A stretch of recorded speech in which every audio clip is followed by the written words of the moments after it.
गुरु प्यारे साध संगत जी, प्यार से कहना जी, धन निरंकारी जी। आशा करती हूँ कि सद्गुरु माता जी की कृपा से आप सभी बहुत अच्छे होंगे साध संगत जी।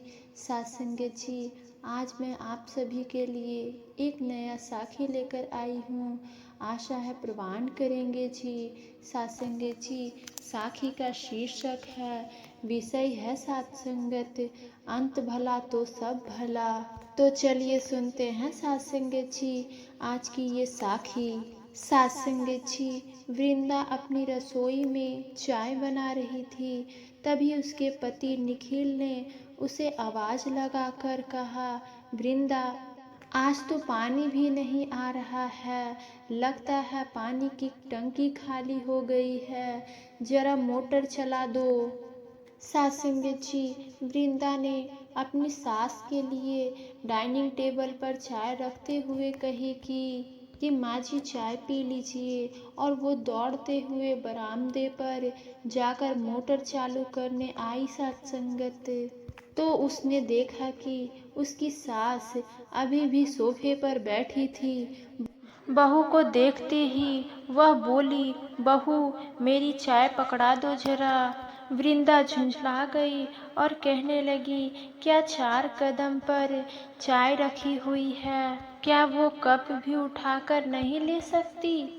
लेकिन सुबह सुबह उस बेचारी को बहुत काम थे, तो वह जल्दी से सास को चाय देकर रसोई में जाकर सब्जी बनाने लगी। तभी साध संगत जी, निखिल भी तैयार हो चुका था। साध संगत, निखिल फिर से वृंदा को आवाज लगाते हुए कहा कि मेरी सफ़ेद वाली कमीज कहाँ है? तो वृंदा बोली, वही अलमारी में होगी।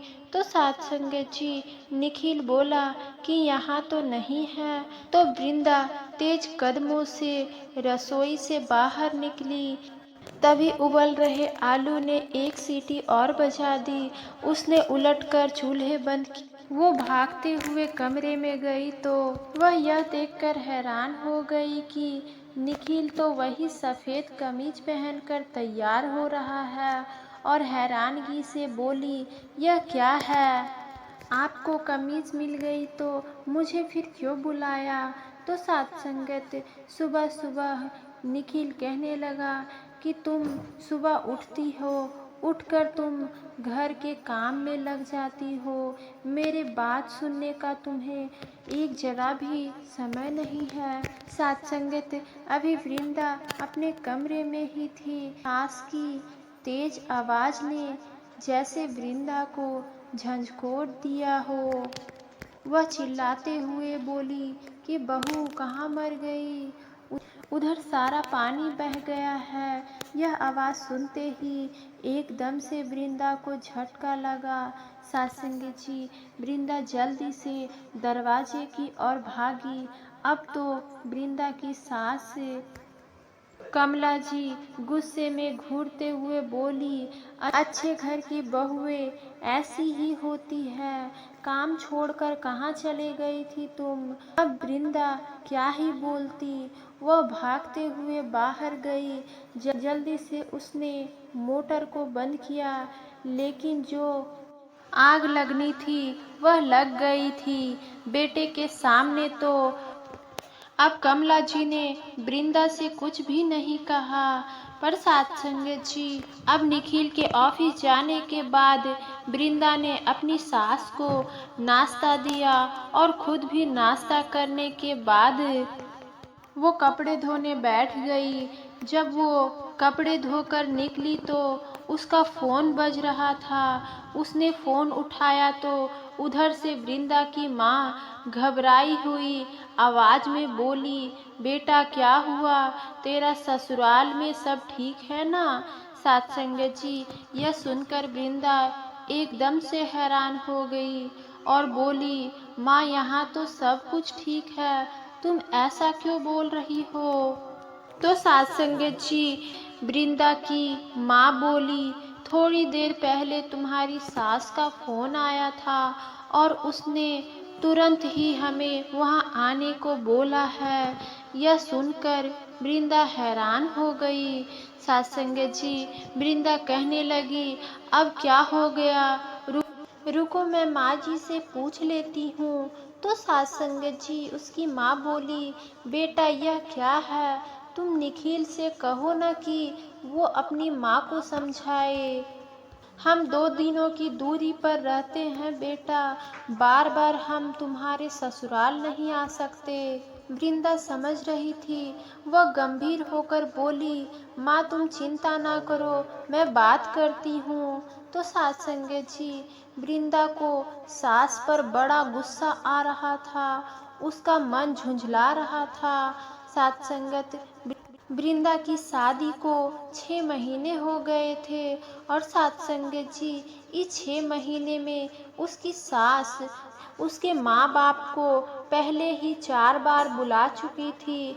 वह हर छोटी छोटी बातों में सात संगत जी हंगामा करती थी और बहू के माँ बाप को अपने घर आने के लिए बोलती थी। किसी दिन सात संगत, अगर वृंदा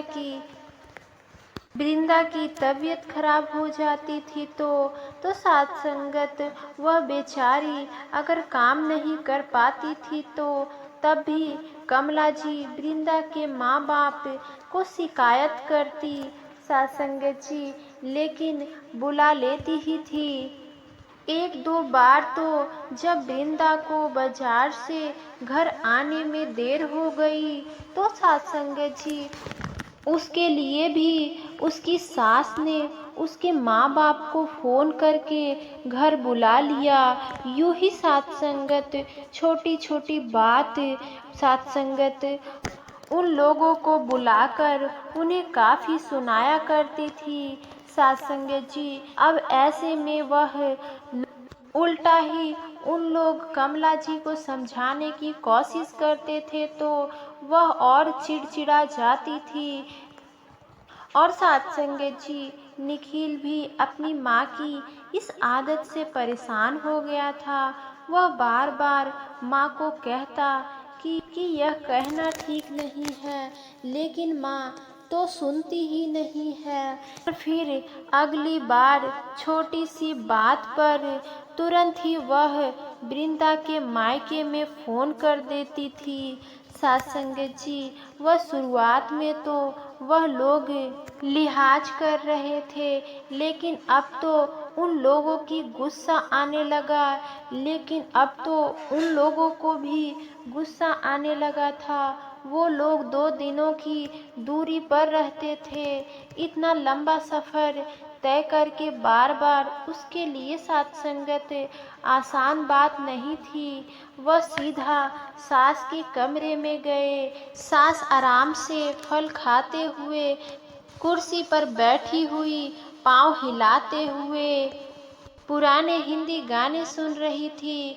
तभी सात संगत जी वृंदा को देखते ही बोली, अभी मुझे परेशान मत करो, मैं आराम से अपना आनंद ले रही हूँ। तब सात संगत वृंदा ने उसका फ़ोन उठाया, गाना बंद कर दिया। सात संगत और कहीं कि दूसरों के आराम को खराब करके आप आनंद से आनंद ले रहे हैं। माँ जी, क्या मैं जान सकती हूँ कि आपने मेरे माँ बाप को क्यों बुलाया है? तो वह बोली, सात संगत जी, तुम्हारे माँ बाप ने तुम्हें कुछ सिखाया नहीं है? आज सुबह सवेरे तुमने कितना पानी बर्बाद किया है।